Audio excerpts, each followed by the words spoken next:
अस्सलाम वालेकुम। आज हम लोग देखेंगे the truth about ability and accomplishments. इस चैप्टर के मुताबिक हम आमतौर पे बच्चों पे लेबल्स लगाते हैं, लोगों पे लेबल्स लगाते हैं, या हमारे दिमाग के अंदर मिसकंसेप्शंस होते हैं जिसकी वजह से हमारी कामयाबी पे असर पड़ जाता है। इस वीडियो में हम लोग इन सारे पॉइंट्स पे बात करेंगे। इस सबसे पहले इस चैप्टर की शुरुआत की गई है थॉमस एडिसन से। जब हम लोग किसी भी इंसान से पूछेंगे कि लाइट बल्ब को बनाने वाला कौन है, हर एक इंसान के दिमाग में यही बात आएगी कि उसको बनाने वाला थॉमस एडिसन है, उसने अकेले ही उस बल्ब को इजाद किया है। लेकिन ऐसा सोचना ही गलत है।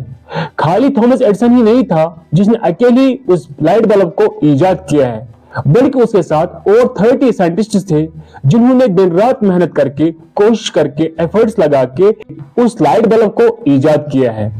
अगर हम लोग किसी भी इंसान से पूछेंगे कि थॉमस एडिसन कैसा था, हर एक यही कहेगा कि थॉमस एडिसन एक जीनियस इंसान था। लेकिन अगर देखा जाए, जब थॉमस एडिसन यंग था वो तो एक ऑर्डिनरी इंसान था, वो तो एक आम बंदा था, वो तो एक आम लड़का था। इस तरह से एक ऑर्डिनरी इंसान होता है, एक ऑर्डिनरी बॉय होता है, इसी तरह से थॉमस एडिसन भी एक ऑर्डिनरी बॉय था।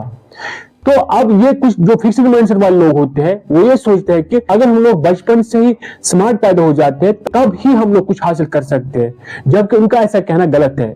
वरना अगर थॉमस एडिसन ने बल्ब को इजाद किया है, अगर वो बचपन से ही जीनियस नहीं था, फिर तो उसने कैसे बल्ब को इजाद किया?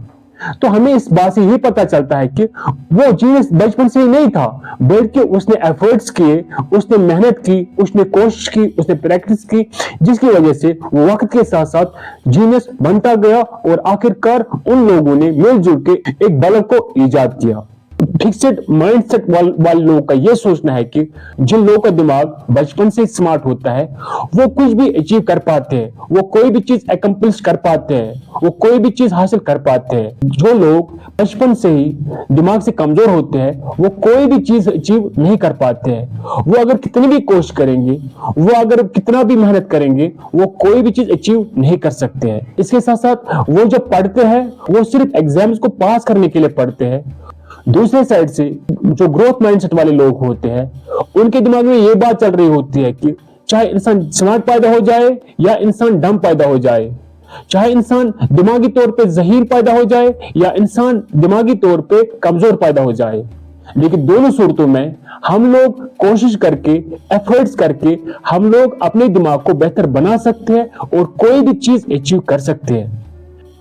अब और एक बात जिक्र की गई चैप्टर में, अगर हम लोग बच्चों के ऊपर कोई भी पॉजिटिव लेबल लगाते हैं, तो सपोज हम लोग अपने बच्चों से कहते हैं कि आप जीनियस हो, आप स्मार्ट हो, आप इंटेलिजेंट हो, आप काबिल हो, आप आला हो, आप बेहतर हो, तो इससे क्या होता है, इसकी वजह से हमारे बच्चे का माइंडसेट फिक्स्ड हो जाता है, उसका फिक्स्ड माइंडसेट डेवलप हो जाता है। अगर आप चाहते हो कि आपके बच्चे का माइंडसेट ग्रोथ माइंडसेट बने, तो उसके लिए आपको बच्चे की कोशिश पे, बच्चे की हार्डवर्क पे, बच्चे की मेहनत पे तारीफ करने की जरूरत है ताकि उसका माइंडसेट ग्रोथ माइंडसेट बने। वरना अगर आप उसको जीनियस, इंटेलिजेंट और स्मार्ट के नाम से पुकारोगे, उसका माइंड फिक्स्ड हो जाएगा। वो ये सोचेगा कि अब मुझे मेहनत करने की कोई जरूरत नहीं है क्योंकि मैं स्मार्ट हूं, मैं इंटेलिजेंट हूं। इस तरह से उसका माइंडसेट फिक्स्ड बन जाता है। लेकिन जब आप उसको कहोगे कि आप हार्ड वर्कर हो, आप मेहनती हो, आप कोशिश करते हो, तो इस तरह से वो आने वाले वक्त में और कोशिश करेगा और एफर्ट्स लगाएगा। इस तरह से उसका माइंडसेट ग्रो होता जाएगा। जो हम लोग कभी कभी अपने बच्चे के ऊपर नेगेटिव लेबल्स लगाते हैं, नेगेटिव लेबल्स की वजह से भी हमारे बच्चे की जो परफॉर्मेंस है वो वर्स्ट हो जाती है और नेगेटिव लेबल्स की वजह से भी हमारे बच्चे का माइंडसेट फिक्स्ड हो जाता है, वो कभी फिर ग्रो नहीं कर पाता है। इसीलिए आपको अपने बच्चे के ऊपर नेगेटिव लेबल्स भी नहीं लगाने चाहिए। अगर मिलते हैं इंशाल्लाह अगली वीडियो में, तब तक के लिए अल्लाह हाफिज।